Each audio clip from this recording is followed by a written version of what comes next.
Hi ನಮಸ್ಕಾರ, nursing ಲೋಕ YouTube ಚಾನೆಲ್ಗೆ ಸ್ವಾಗತ. ಇಂದು ಎ ಟರ್ಮಿನಾಲಜಿಯ ಕನ್ನಡ ವಿವರಣೆ ನೋಡೋಣ. ಎಬ್ರಿಯಾಕ್ಷನ್, a treatment procedure whereby repressed painful experience are voluntarily recalled to awareness. It means ಇದು ಒಂದು ಚಿಕಿತ್ಸಾ ವಿಧಾನ. ಇದರಲ್ಲಿ ಮನುಷ್ಯನ ನೋವಿನ ಅನುಭವವನ್ನು ಮತ್ತೆ ಸ್ವಯಂ ಪ್ರೇರಣೆಯಿಂದ ಜಾಗೃತಿಗೆ ತರಲಾಗುತ್ತದೆ. Abstract thinking, it's a multidimensional thinking with ability to use metaphors and hypotheses appropriately. It means ಒಬ್ಬ ವ್ಯಕ್ತಿ ಒಂದು ಸಂದರ್ಭವನ್ನು ಬಹುರೂಪಕವಾಗಿ ಊಹೆ ಮಾಡಿಕೊಳ್ಳಲು ಇರುವ ಬಹು ಆರಾಮದಾಯಕ ಚಿಂತನೆಯಾಗಿದೆ. Addiction means a strong dependence, both physical and emotional, on alcohol or some other material. It means ಸಾರಾಯಿ ಅಥವಾ ಯಾವುದೇ ಒಂದು ವಸ್ತುಗಳ ಮೇಲೆ ದೈಹಿಕವಾಗಿ ಮತ್ತು ಭಾವನಾತ್ಮಕವಾಗಿ ಬಲವಾದ ಅವಲಂಬನೆಯಾಗಿರುವುದು. Next, affect, a short-lived emotional response to an idea or an event. It means ಒಂದು ಕಲ್ಪನೆ ಅಥವಾ ಘಟನೆಗೆ ಅಲ್ಪಾವಧಿಯ ಭಾವನಾತ್ಮಕ ಪ್ರತಿಕ್ರಿಯೆಯನ್ನು ನೀಡುವುದು. Agitation, presence of anxiety with severe motor restlessness. It means ವ್ಯಕ್ತಿಯು ಭಯದಿಂದ ತಳಮಳಗೊಂಡು ಚಡಪಡಿಸುವುದು.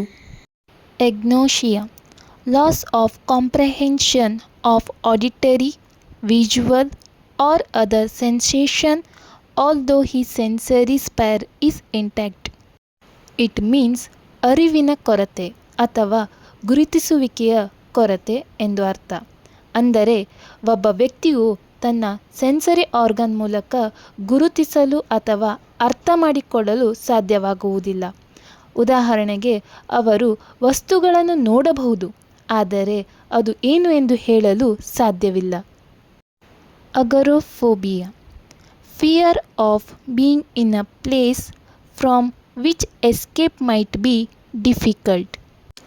It means ಒಬ್ಬ ವ್ಯಕ್ತಿಯು ಕೆಲವು ಸ್ಥಳಗಳಿಗೆ ಹಾಗೂ ಸನ್ನಿವೇಶಗಳಿಗೆ ಭಯಪಡುತ್ತಾನೆ.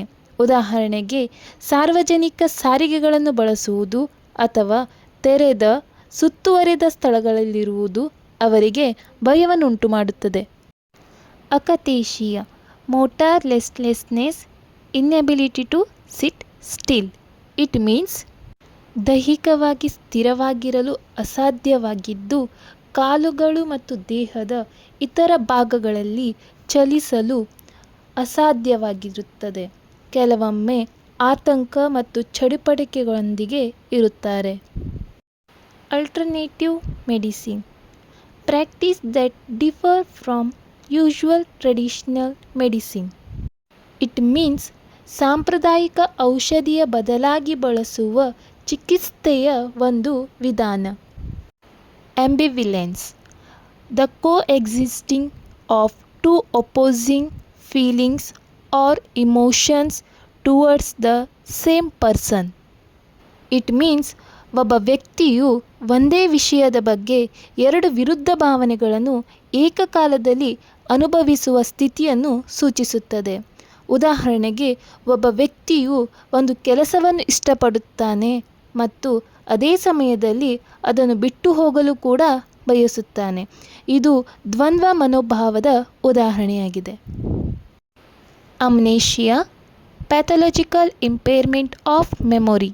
ಇಟ್ ಮೀನ್ಸ್ ನೆನಪಿನ ಶಕ್ತಿಯನ್ನು ಕಳೆದುಕೊಳ್ಳುವುದು.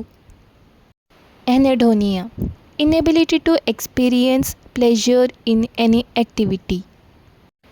It means ಯಾವುದೇ ಚಟುವಟಿಕೆಯಲ್ಲಿ ಸಂತೋಷದಿಂದ ಅಥವಾ ಆಸಕ್ತಿ ಇಲ್ಲದೇ ಇರುವ ಸ್ಥಿತಿಯಲ್ಲಿರುವುದು.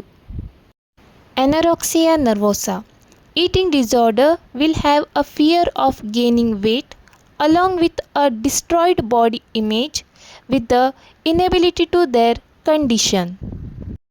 It means ತೂಕ ಹೆಚ್ಚಾಗುವ ಭಯ ಮತ್ತು ಅವರ ದೇಹದ ಸೌಂದರ್ಯದ ಬಗ್ಗೆ ಚಿಂತಿಸಿ ಸರಿಯಾಗಿ ತಿನ್ನದೇ ಇರುವುದು.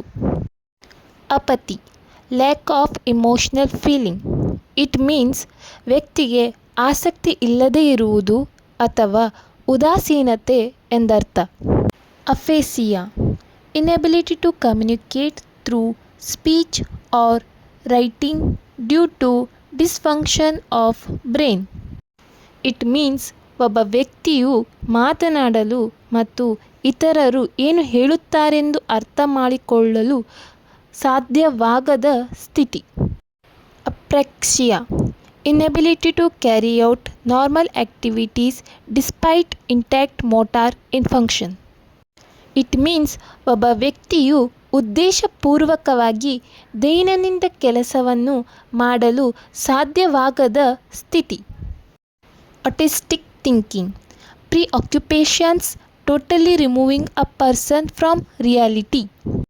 ಇಟ್ ಮೀನ್ಸ್ ವ್ಯಕ್ತಿಯನ್ನು ವಾಸ್ತವದಿಂದ ಸಂಪೂರ್ಣವಾಗಿ ದೂರವಿಡಲು ಯೋಚಿಸುವ ಕಾಳಜಿಯಾಗಿದೆ. Automatic obedience the patient obeys every command though he has first been told not to do so. It means ಒಬ್ಬ ವ್ಯಕ್ತಿಯು ಪ್ರತಿಯೊಂದು ಆಜ್ಞೆಯನ್ನು ಪಾಲಿಸುತ್ತಾನೆ, ಆದರೂ ಅವನಿಗೆ ಮೊದಲು ಹಾಗೆ ಮಾಡಬಾರದಿತ್ತೇನೋ ಅಂತ ಅನಿಸುತ್ತದೆ. ಆಟೋಮೆಟಿಸಮ್ undirected behavior that is not consciously controlled as seen in complex partial seizure.